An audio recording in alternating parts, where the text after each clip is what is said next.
Previously, on Horror on Cedar Block, Sam Carter returned to Cedar Block, where the soil remembers every scream, every sin, and every drop of spilled blood. Haunted by ancestral whispers and visions that don't belong to him, Sam begins to uncover a legacy steeped in pain and power.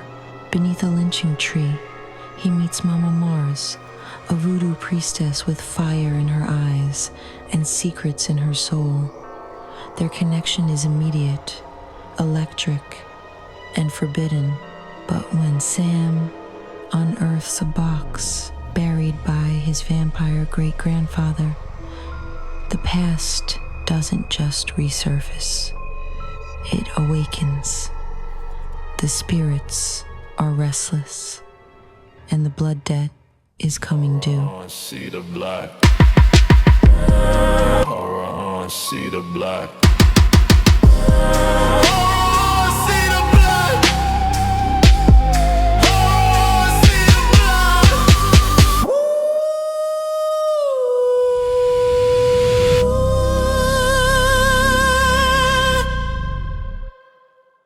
Chapter 2.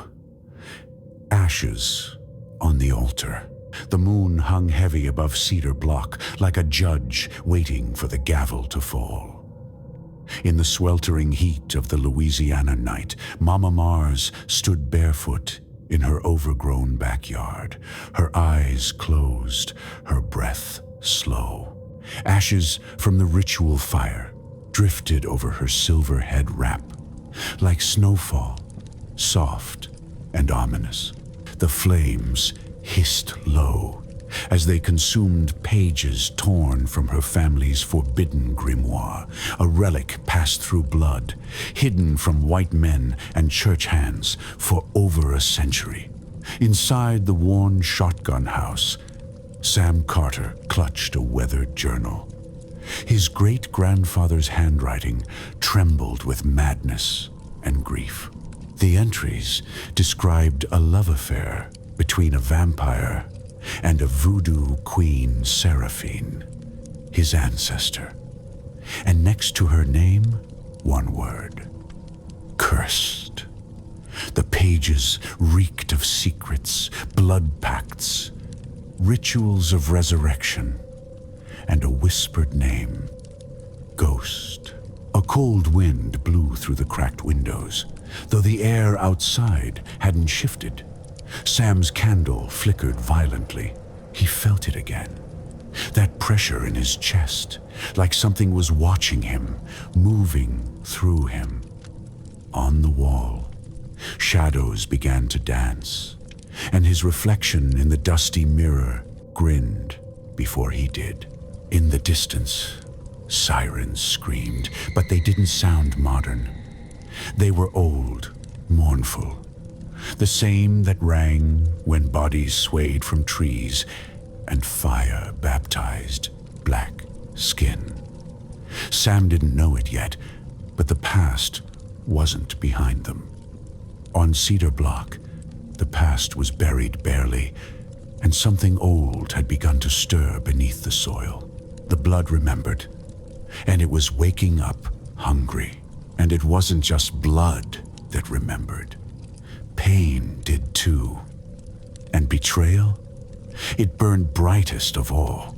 Mama Mars opened her eyes and watched the fire die out. But the air around her crackled with energy. She whispered names, names of ancestors whose bodies were thrown in unmarked graves, whose bones fed the trees. Her lips trembled when she named Seraphine, not from fear, but from guilt. She'd been there the night Seraphine made the pact. She watched her give herself to the dark, for love, thinking it would save them both. But love had a cruel appetite. The vampire promised eternity, but it brought only shadows. When the townsfolk discovered the affair, they tortured Seraphine beneath the church altar, and Mama Mars Then just a girl ran. She never forgave herself. Sam turned another page. It detailed a ritual buried in secrecy, the binding of the hollow vein. It could tether a soul between worlds. Seraphine had tried it, but someone had broken the circle. Someone betrayed her. Sam traced the page with shaking fingers. The writing shifted before his eyes. New ink bled into the old lines. "She is not at rest," it read, "and neither are you." Outside, Mama Mars chanted louder, the wind carrying her voice to unseen ears. The trees swayed violently, though the air remained still. Something was listening. Something was coming. Mama Mars opened her eyes slowly, her pupils flickering like dying embers. She spoke not to Sam, but to the shadows gathering around the fire. They think time erased the debt, that the chains broke clean, but every scream, every lash, every betrayal, it's still echoing in this soil. Inside, Sam's hands trembled as he turned another page in the journal.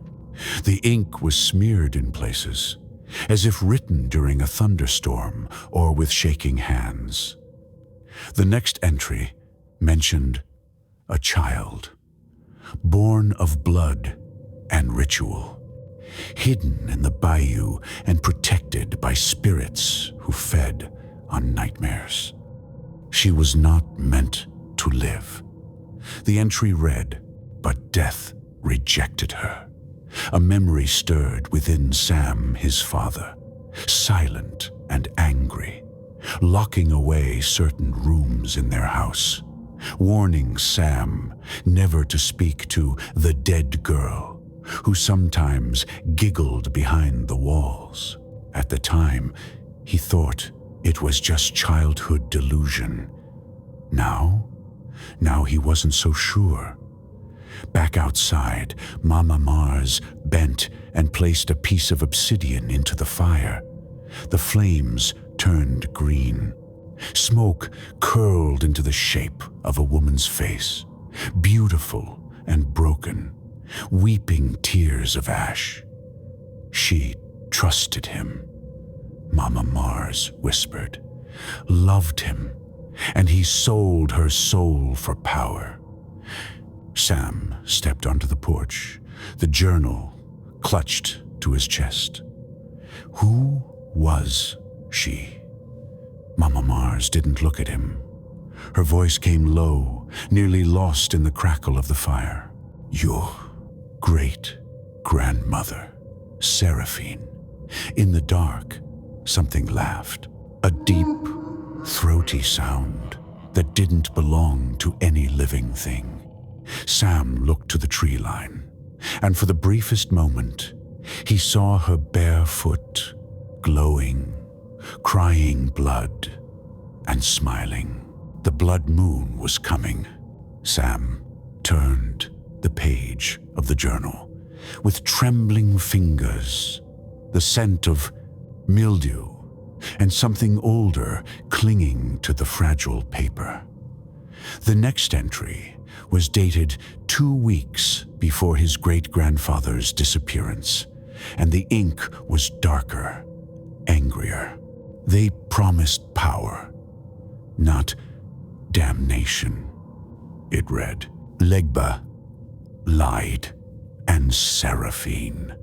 She wasn't who I thought she was. A sharp knock at the window made Sam flinch. No one was there. Just the swaying pecan tree in the yard and a gathering of crows perched along its twisted limbs.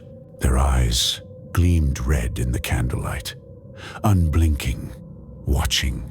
Back outside, Mama Mars knelt, her knees sunk into the earth.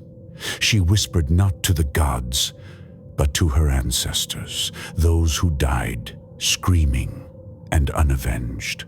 Your pain ain't been forgotten, she muttered, pouring rum into the dirt. Your fire still burns here. Memories clawed at her. The screams of her sister when the sheriff dragged her into the cane fields.